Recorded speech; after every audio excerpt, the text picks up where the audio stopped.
बच्चों आज हम एक्सरसाइज 1.5 का क्वेश्चन नंबर 3 शुरू करने वाले हैं। याद रहे ये क्लास 9th की बुक है और हम यूनिट कर रहे हैं unit number 1 matrices and determinants. Question number 3 की ये स्टेटमेंट लिखी हुई है, find the multiplicative inverse of the following matrices. ये एक मैट्रिक्स है, इसका आपने मल्टीप्लिकेटिव इनवर्स फाइंड करना है। अब मल्टीप्लिकेटिव इनवर्स को यूँ समझ लें कि आपने इसका ए इनवर्स, इसे हम एस में कहते हैं ए इनवर्स, ये आप फाइंड करेंगे। इसी ए इनवर्स को हम मल्टीप्लिकेटिव इनवर्स कहेंगे। ए inverse is called multiplicative inverse. Multiplicative inverse of matrix A.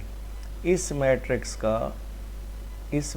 का ए inverse is the multiplicative inverse. इसको ए इनवर्स भी कहते हैं या multiplicative inverse of matrix A भी कहते हैं। तो ए इनवर्स को फाइंड करने का ये फार्मूला है, adjoint of matrix A upon A determinant. तो सबसे पहले हम एडजॉइंट फाइंड करते हैं। एडजॉइंट ऑफ ए, ये क्या होता है? एडजॉइंट, ये जो डायगोनल एलिमेंट्स हैं, इन एलिमेंट्स की पोजीशन को चेंज करते हैं, मीन्स ज़ीरो ऊपर कर दें, -1 को इस ज़ीरो की जगह पर शिफ्ट कर दें। इनकी प्लेसेस को आपने चेंज कर दिया। अब ये जो नॉन डायगोनल एलिमेंट्स हैं, जो बाकी एलिमेंट्स बच गए, इनके साइन चेंज करें। ये +3 था, इसका साइन हो गया -3, 2 का साइन हो गया -2। और this matrix is called adjoint of A. अब ये आपने बेटा एडजॉइंट की वैल्यू फाइंड कर ली। अब ए डिटर्मिनेंट फाइंड करते हैं। ए डिटर्मिनेंट, याद है डिटर्मिनेंट को हम डिस्कस कर चुके हैं अपनी प्रीवियस लेक्चर में। वर्टिकल लाइन हम यूज़ करेंगे डिटर्मिनेंट के लिए, 2 0।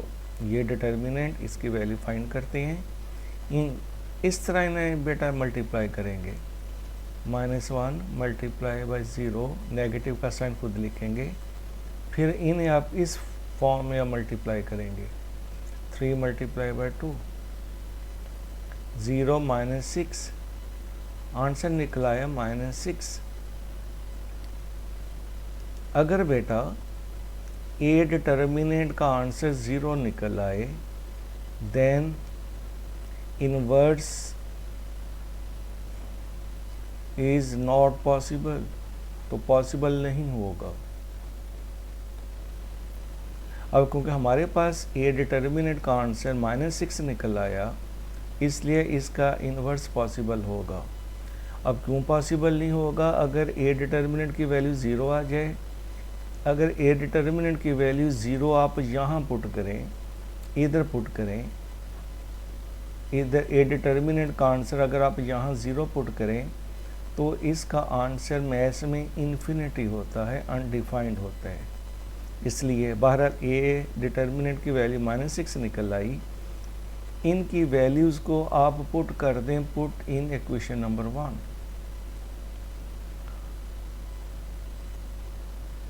इक्वेशन नंबर 1 में लिखा हुआ है A inverse is equal to, ये ऊपर लिखा हुआ है एडजॉइंट ऑफ ए। इसकी वैल्यू आप अलहदा फाइंड कर चुके हो, ये आप वैल्यू फाइंड कर चुके हो बेटा एडजॉइंट ऑफ ए की। तो एडजॉइंट ऑफ ए की जगह ये वैल्यू पुट कर दो, 0 -3 -2 -1 डिवाइडेड बाय, ये ए डिटर्मिनेंट का आंसर आप फाइंड किया आपने -6, यहाँ लिख दें -6। अगर आप इसको फर्दर सॉल्व करेंगे तो ये जो 0 है ये भी -6 के साथ डिवाइड होगा, -3 को भी -6 से डिवाइड करें, -2 भी -6 से डिवाइड, -1 भी -6 से डिवाइड। फर्दर अगर आप इसको सॉल्व करें तो यूँ करेंगे सॉल्व, 0 कैंसिल, 3 1 3 3 2 6, आंसर निकला है 1/2। माइनस कैंसिल, माइनस 2 1 ज़र 2 2 3 ज़र 6, आंसर निकल आया जी 1/3। Minus cancel with minus, answer निकल आया 1/6। सो दिस मैट्रिक्स, ये जो मैट्रिक्स आपने निकाला है, this matrix is the multiplicative inverse. ये मल्टीप्लिकेटिव इनवर्स आपने फाइंड कर लिया, मल्टीप्लिकेटिव इनवर्स आ गया किसका, ऑफ मैट्रिक्स ए का। इसी तरह बेटा हम इसका थर्ड पार्ट करने लगे हैं। Matrix C is written, find its multiplicative inverse. Means आपने सी की पावर -1, इसे कहेंगे मल्टीप्लिकेटिव इनवर्स। इसकी हम वैल्यू फाइंड करेंगे। तो सी इनवर्स का हम पहले इसका फॉर्मेशन फार्मूला लिख लेते हैं। Adjoint of C divided by C determinant. आया सी इनवर्स आप फाइंड भी कर सकते हैं कि नहीं कर सकते? ये मल्टीप्लिकेटिव इनवर्स सी ये फाइंड भी कर सकते हैं कि नहीं कर सकते? ये पॉसिबल भी होगा फाइंड करना कि नहीं होगा? अब कैसे पता चलेगा? ये जो डिटर्मिनेंट है सी, हम इसकी पहले वैल्यू फाइंड करते हैं।